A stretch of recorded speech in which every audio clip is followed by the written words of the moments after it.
ভূপেন বৰাৰ শব্দটো অপভ্ৰংশ হ'ল।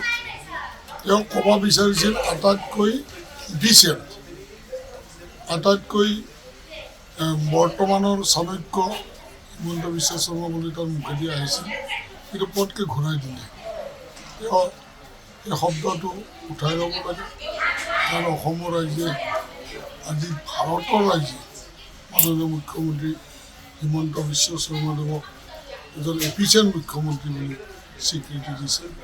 আৰু তেওঁলোকৰ যি ন্যায়িক যাত্ৰা অন্যায়ৰ ফালে গুচি গ'ল, এটা ফ্লপ শ্ব' হ'ল, এই বস্তুটো ঢাকি ৰখাৰ কাৰণে মাননীয় মুখ্যমন্ত্ৰী কেনেকুৱা কথা কৈছে। তেওঁৰ আচলতে তেওঁক মেণ্টেল হস্পিটেলত খুব সোনকালে নিব লাগে, তেজপুৰলৈ ট্ৰিটমেণ্ট কৰিব লাগে।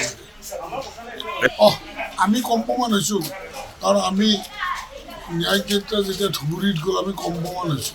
ধুবুৰীৰ ভোট চব দিব, কৰিমগঞ্জত যাওঁ আমি কম্পমান হ'ম বা কৰিমগঞ্জত ভোট লৈ যাওঁ, কিন্তু বাকী গুৱাহাটীত সোমাওঁ, মজালিত সোমাওঁ, লখিমপুৰত সোমাওঁ, ক'তো সোমাবলৈ তেওঁলোকে সুবিধা নাপায়।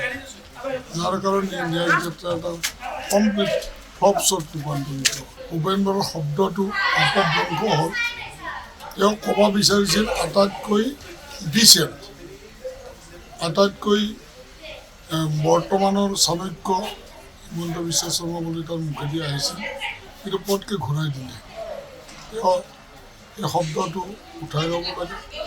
কাৰণ অসমৰ ৰাইজে আজি ভাৰতৰ ৰাইজে মাননীয় মুখ্যমন্ত্ৰী হিমন্ত বিশ্ব শৰ্মাদেৱক এজন এফিচিয়েণ্ট মুখ্যমন্ত্ৰী বুলি স্বীকৃতি দিছে।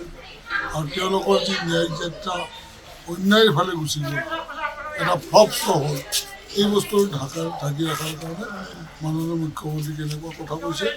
তেওঁৰ আচলতে তেওঁক মেণ্টেল হস্পিটেলত খুব সোনকালে নিব লাগে, তেজপুৰলৈ ট্ৰিটমেণ্ট কৰিব লাগে।